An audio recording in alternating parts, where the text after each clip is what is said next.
I guess the issue is that a regulation in like an open, like a capitalist market or in like a very free economy, those, any type of what you're calling regulations are ultimately then going to be dictated by profit to shareholders.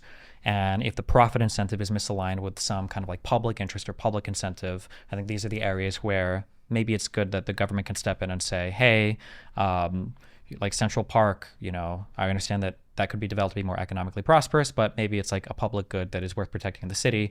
But left to like free market design, somebody would probably sell off parts of that park immediately for redevelopment to have more sky rises or business or something else, right? Maybe, maybe not. But I think you're striking at a quite deep philosophical, say, source of justification for the role of government, right?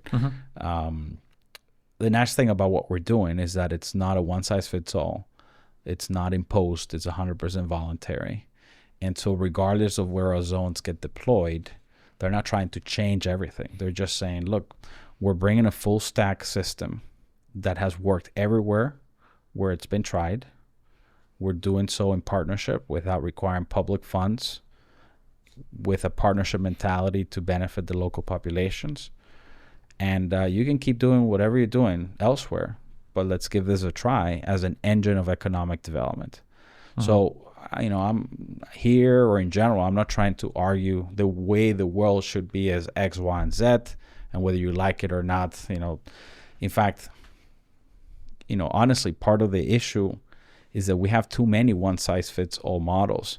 So we have to kind of battle out. It really matters. Like, the stakes are really high if you and I or us, we're debating, because fundamentally we're thinking, well, gee, if this is the policy that gets adopted, it's going to affect me one way or another. But if the system were not so imposing, right, and coercive, then it wouldn't matter so much. Like, it should be that, you can live in an environment that is catering exactly to the way you think the world should be, and other people should have a different perspective. I think what we're missing is choice and competition. It can't be that the whole world has only 200 service providers for governance, of which less than 5% control more than 80% of the market. It's a heavily concentrated industry, and it's concentrated in the hands of institutions that by design have coercion as its mechanism through which to do what they do.